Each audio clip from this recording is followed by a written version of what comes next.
Hi everybody, my name is Lynn Hayes. Welcome back. And in today's video, we'll be talking about the astrology for the week from December 7th until the 14th. The big news this week is the solar eclipse that happens on December 14th. This is 2020 still.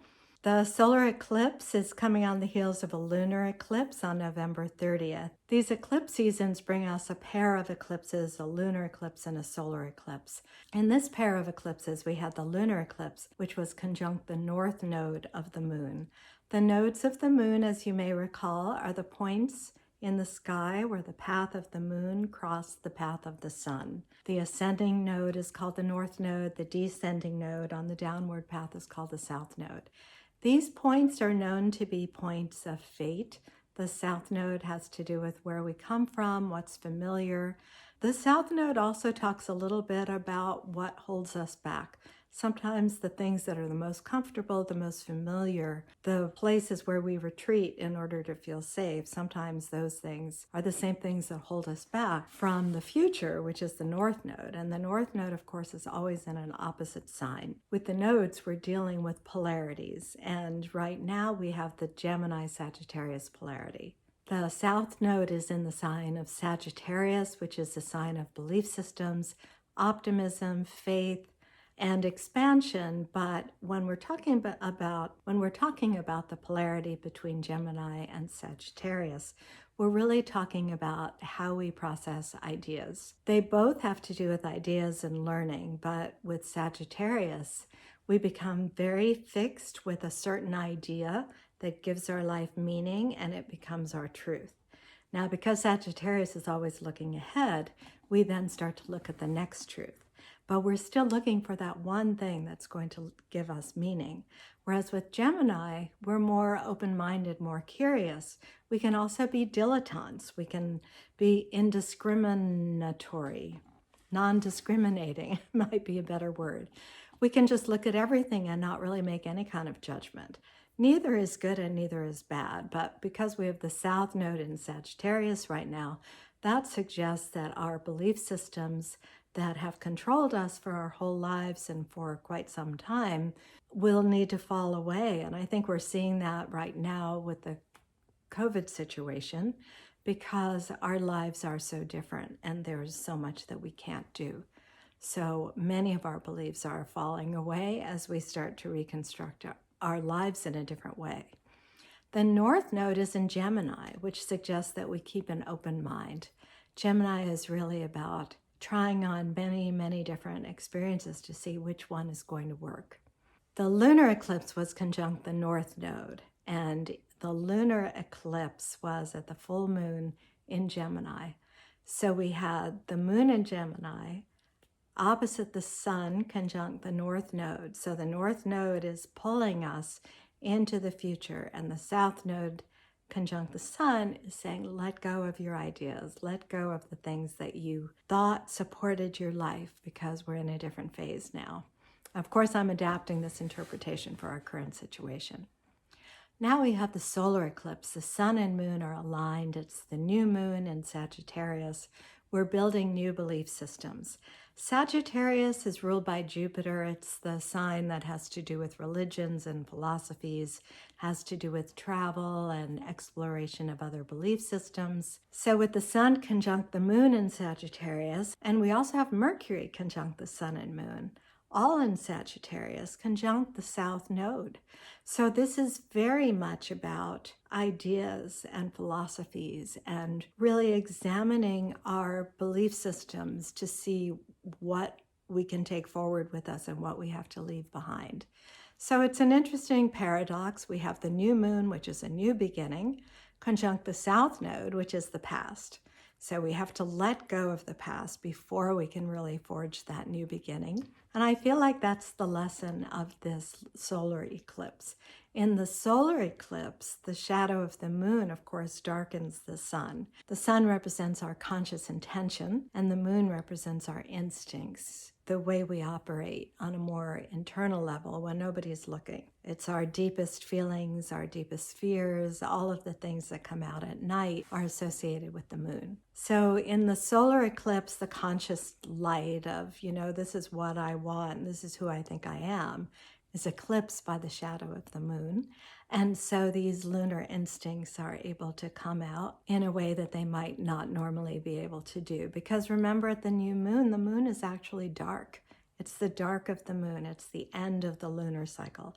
We're letting go anyway. We're sweeping out the debris of the past and we're leaving room for the future. So there's a big release during this solar eclipse of outmoded ideas, anything that you feel no longer suits you, which makes it a wonderful time to begin to create a new philosophy, a new way of looking at the world. We have assistance in this new moon from Mars, which is in Eris, harmonizing with the sun, giving us an infusion of that fiery energy to help motivate us, provide passion. There's a strong mental component because Mercury is here tied in with this eclipse, this new moon, but there's also the force of Mars and fire. All these planets in Sagittarius, they're helping to fuel and energize us and motivate us to create this new way of living, of looking at the world. Many of us do this routinely. We're always looking at our life and we're always saying, you know, this isn't working anymore. I really need to bring in this other thing. What else can I do instead? But a lot of us are not like that. A lot of us prefer to be comfortable. This is how I've always lived my life. It's worked for me. Why should I change now? And of course, the world is changing around us, so we really have to make this change. And this solar eclipse can really give us the pop that we need for that to happen. And I would be remiss in my duty if I didn't point out once again that the solar eclipse actually falls exactly on the eclipse that lives in President Trump's chart. So I have no idea what that means. As I said last week, I looked back into another eclipse that was in December of 2001 that was also right on his eclipse, and I couldn't really find anything remarkable that happened at that time, except he was certainly out there in the public eye, but he sort of has always been that way anyway. So it'll be interesting to see what happens. There's a lot of potential scandals, and of course there's a big fight against the results of the election, and who knows how that's going to shake out. It's possible. Let's take a look, and I have my popcorn ready, next Monday, I think it is, to see whether there are any big developments in those areas. And we'll talk about that next week. I'd like to give you a little retrograde update. We've had a tremendous amount of retrogrades this summer, a historic number. We've had between 5 and 7 planets retrograde for many months. And that started to end in October. We started to see planets turn direct, well, really September. But then we had Mercury turn retrograde, which sort of turned the energy back around. But now we have Chiron turning direct this week. When a planet changes direction or appears to change direction from our perspective, it comes to a standstill in the sky. It shines a laser beam of its particular energy down on us. And Chiron is very much about releasing the wounds of the past. Chiron isn't really so active right now in terms of interacting with other planets. But if Chiron is hitting a sensitive point in your chart, if you yourself are having a Chiron transit, and the way to know is if you all of a sudden have this eruption of crying and just emotions and feeling really sad and abandoned and neglected, and nothing is actually occurring in your life, something from the past is being triggered.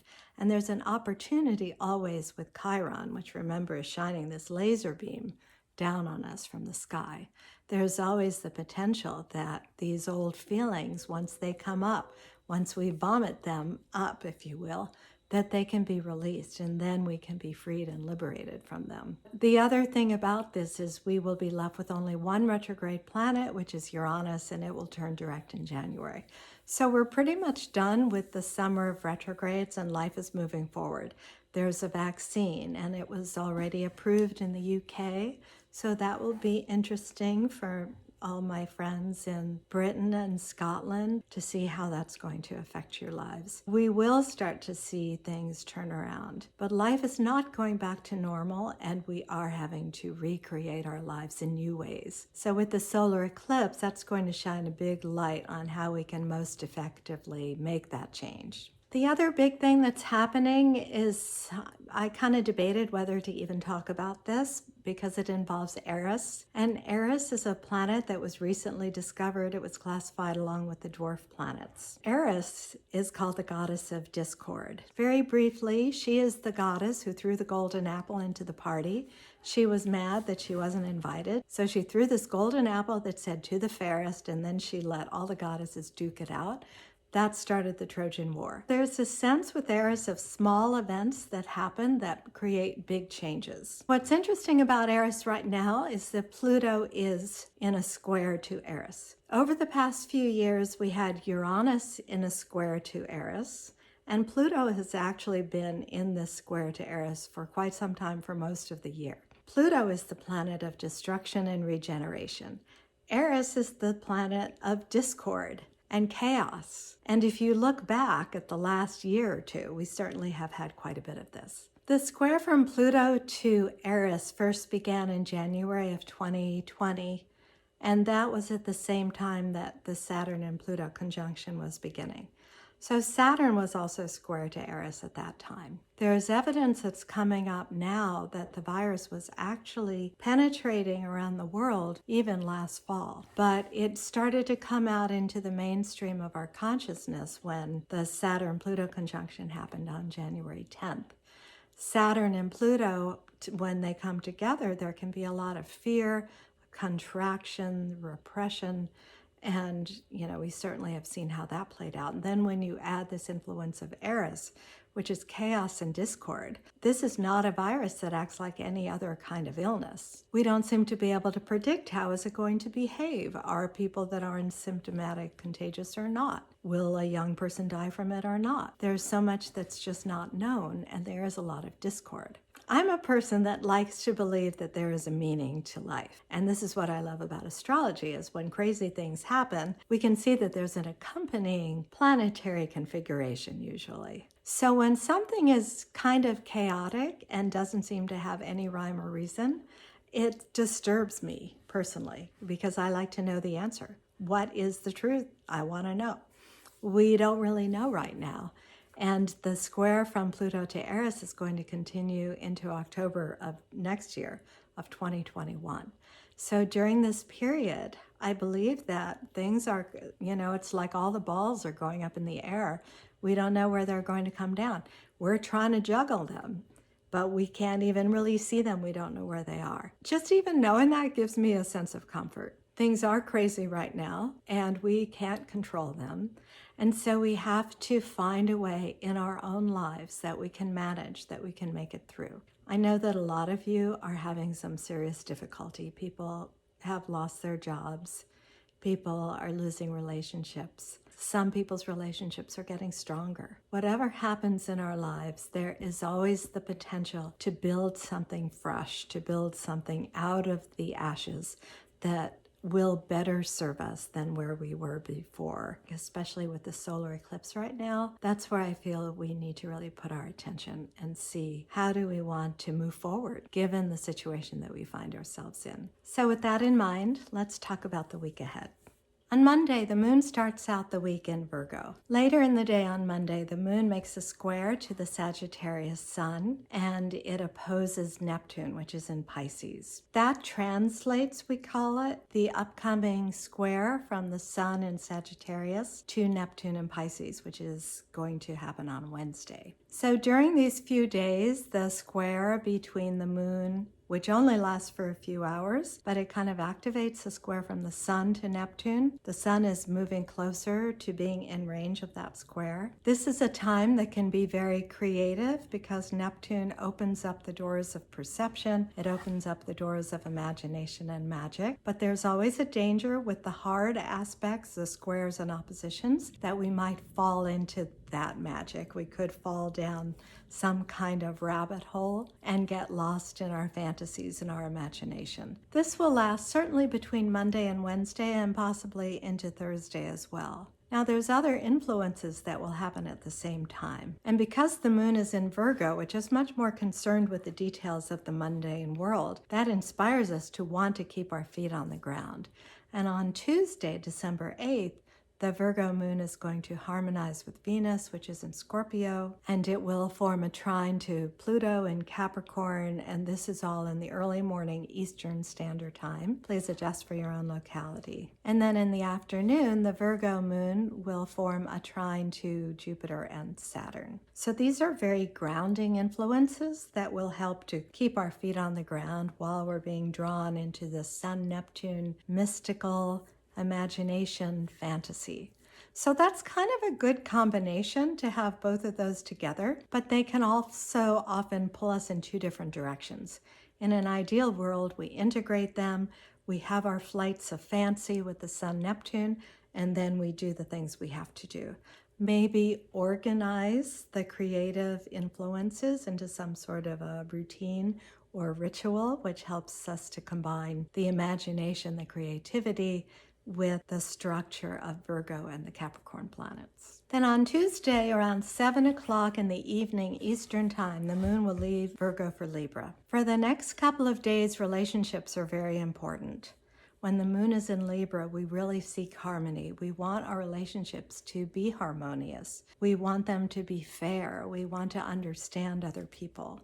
So this can be a very good time for your personal relationships. The only caveat to that is because Libra is a cardinal sign, anytime the moon goes into one of the cardinal signs, it will, in this case, form a square, a challenging aspect to the Capricorn planets. And that can create some disruption. But before that happens, on Wednesday morning, the Libra moon will oppose Chiron, which is in Eris. The moon is very sensitive, very soft, and Chiron is a trigger for old wounds. Now, Chiron doesn't always trigger old wounds, because once our old wounds are pretty much healed, which happens as we keep working with them, then Chiron really teaches wisdom. It teaches the wisdom of the soul. I know a lot of people like to call Chiron the wounded healer. I like to call it the soul healer. You know, the idea that we're always wounded and then we try to help other people that are wounded, that certainly is true to a point. But Chiron's real job is to release the wounds and to free us and liberate us. And this is very early in the morning, around 3:30 a.m. Eastern Time, but people in Europe will be awake for this. There can be, just watch for that, in the middle of the Sun-Neptune square, which culminates on Wednesday. We might not see things as clearly as we normally would. And then in the afternoon on Wednesday, Eastern Time, the moon makes a harmonious aspect, a sextile to Mercury. That's a really good time for anything having to do with communication or writing, because the mind, which is regulated by Mercury, is in harmony with the heart. That would be a wonderful time to have a difficult conversation with a partner, or even perhaps to do some journaling or to just think about something that's been difficult for you to process. And that takes us to Thursday, December 10th. On Thursday, we have a harmonious sextile from Venus to Pluto. Venus is in Scorpio, where it's passionate, where it's intense, where it really wants to have a deep, deep connection. And Pluto is the modern ruler of Scorpio, and Venus is harmonizing with Pluto. So that's a great day to bring any of our interpersonal relationships or interactions a little deeper, to make them a little more important and to give us more of a sense of real meaning in those interactions. Venus also has to do with our values. It's connected with money.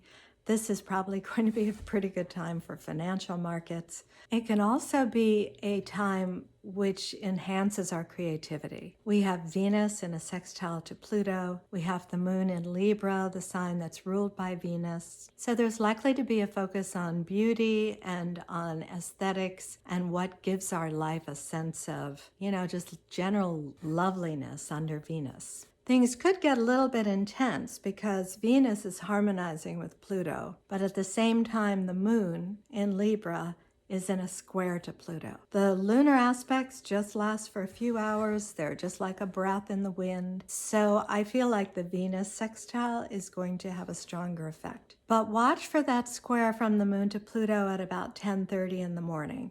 If you can help it, that wouldn't be the best time to try to have an argument with somebody, for example, because Pluto tends to deal with issues of power, and the moon in Libra doesn't like conflict. After the Libra moon squares Pluto, it will go on to square Jupiter and Saturn later in the afternoon and early evening Eastern time. Once it makes that intense square to Pluto, Jupiter is very expansive. And then Saturn just wants to create some form. So these are not going to be problematic aspects, I don't think, especially because of that nice harmonious sextile from Venus to Pluto. The lunar aspects can be strong, but they're so fleeting. Venus aspects only last for a day, maybe two. And then at about 9 p.m. Thursday, the moon will move from Libra into Scorpio. So we've already had a fair amount of Plutonic energies with the moon squaring Pluto and Venus sextile Pluto, and now the moon goes into Scorpio. When the moon is in Scorpio, our feelings tend to be much more intense. We're more concerned with power issues, power conflicts, resentments, jealousies. Those things can come out, especially if we have any tendencies in that direction. However, under the influence of the Scorpio moon, we do have a lot more power in our emotions and our feelings. These are very good times for manifesting because the passions are stronger. You know, when we're sort of, oh, I don't really know what I want to do, it's harder to manifest something. It's harder to say, I really want to do this and make it happen. But when the moon is in Scorpio, we have that passion, we have that drive and that sharp focus on what it is that we want. And the moon will be in Scorpio for the next couple of days until Saturday evening when it goes into Sagittarius. But meanwhile, on Friday in the morning Eastern time, the Scorpio moon will oppose Uranus. Now, Scorpio wants to hold on and is very intense, and Uranus wants to break us out of routine. So when the moon opposes Uranus, and remember, this is just a 2 or 3 hour influence, kind of fleeting, but anything that we're not really happy with in our life, we're really going to know it at that time. So watch for clues. Those things are clues that can help us to make changes to make our life more effective. That's around 9 o'clock Eastern time, 8:43 a.m. to be precise, on Friday. Then on Saturday, December 12th, we have a big lineup of lunar aspects. The moon is still in Scorpio, so it's kind of fired up. It's passionate, it's intense. That means we're passionate, we're intense. And throughout the day, the Scorpio moon is going to align in a sextile to the Capricorn planets. So it's going to start with Pluto, and then by evening it will move through Jupiter and Saturn. But it will also conjoin Venus, which is already in Scorpio. All through the day, we have the Scorpio moon that's activating these other planets in a positive, harmonious way. So we have the Scorpio moon harmonizing with all of the Capricorn planets as well as transiting Venus. I feel like that's going to be a very juicy day emotionally. Sunday, and we may start feeling this a little bit on Friday, we have a square from Mercury in Sagittarius to Neptune in Pisces. Now, Mercury is the mind and information. It's in Sagittarius, where we're thinking long-range thoughts. We're looking for meaning. We're looking for things we can believe in. And then here comes Neptune in Pisces, which is about as Neptunian as it can get. It says, oh, come with me. I have these magical things you can do to free yourself, to liberate yourself. And you go, oh, I hear the voice of the fairies calling. It's one day, but it can be very good for meditation. You know, when we have these challenging Neptunian aspects, they can open the doors of meditation. They can open the doors to the soul. They can be wonderful creative times. They can be times of art. They can be times of channeling through journaling. They can be times of creating music. So they can be wonderfully beautiful creative times. But they are not good days to make a decision. So I would probably not venture into any commitments on Sunday, December 13th. And remember, the energies for the solar eclipse are building through the end of the week. Generally, 3 days is what I give, you know, for eclipses, maybe a little bit more. I know for me, I tend not to sleep under an eclipse for maybe 3 or 4 days before and after. But in any case, the energy for the eclipse is building. So you may be starting to feel this calling for letting go of the past and bringing in something of the future. And for this, the square of Mercury to Neptune can be very useful. The voice of our higher self, your guides, your guardian angels, however you like to think about it, those voices can be louder at this time, and they can really help us to facilitate this journey to leave the past behind and move into a future that's more enlightened and more genuine for the times in which we live right now. And that takes us to Monday. The moon is in Sagittarius. It's in a trine to Mars. That aspect is embedded in the chart of the eclipse. And we already talked about the eclipse earlier in the video. I'll put that in the time codes. So that's a good place to end this video. I really appreciate your being with me, especially if you've stuck around to the end. Please leave me any comments you have, any questions, and I'll look forward to seeing you next week.